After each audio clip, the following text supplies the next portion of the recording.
been on BookTube for, I believe, 3 years now, and over that time, let's be clear that my library was voracious before I came to BookTube, but may I just say that it has expanded exponentially ever since I joined. So today I'm going to be finally unhauling some books that I've been holding on to for a very long time. This is a really long list, so let's get started. Getting rid of Grey Sling. I don't even know who this is by. Kristen Cashore. I know this is like touted as a really quality fantasy novel. I just cannot like rally myself to do it. It's been on my shelf for years. I just can't do it. The Hate You Give by Angie Thomas. I know this is bad. I know I'm not supposed to get rid of this book. It's not my favorite book. Didn't love it. That's the thing with a lot of these books. A lot of these books are like decent, but I am downsizing my book collection because I'm gonna be moving soon, and I just don't have like the willpower or the physical strength to carry as many books as I have with me to whatever new state that I end up moving to. I never read this. Bernie Sanders, Our Revolution. Maybe I should keep it, because you know. Should I keep it? See, this is the problem with unhaul videos, because like when I get to them and I'm like looking at them, I'm like, but this is like, this could be really interesting. I'm gonna keep this, but it's the only one I'm allowed to keep. Not Your Sidekick by C.B. Lee. I read this, I enjoyed it, but it's just not top tier. It's probably a 3-star read for me. So, Carrie James's Vent de Couture.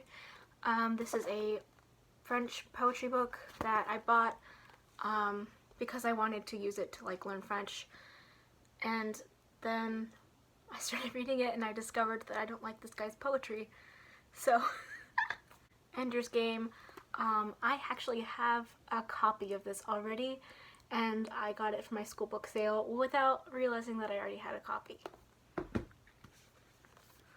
Again, I don't know, so I like to, I don't know if it's called, I hesitate to use the term panic buying because, you know, we're now living in a world where panic buying has a much different connotation, but I like, when I see classic books like this that I know I'm like, I have to have that in my collection, like my library. So I did that with this, and then I was going through my shelves and I was like, oh wow, look at that perfectly fine and fully annotated copy of Romeo and Juliet that you already have. Language Myths. This is actually not my book. This is my friend Crystal's book from her linguistics class she took when we were freshmen, I think our first semester in college.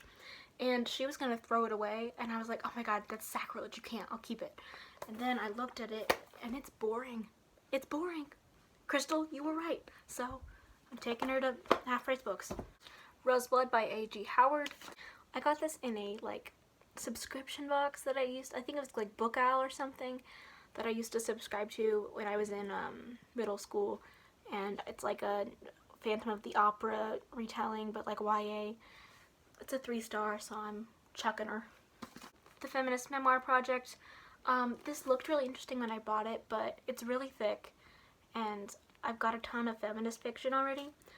Obviously you can never have too many feminist fiction, but I think that I might be at the point where I might have too much feminist fiction. Like, never thought we'd see the day, but here we are. Dan Brown's The Lost Symbol. This has been on my shelf for ages. I loved Dan Brown's The Da Vinci Code. It used to be one of my favorite books. But, I don't know, man.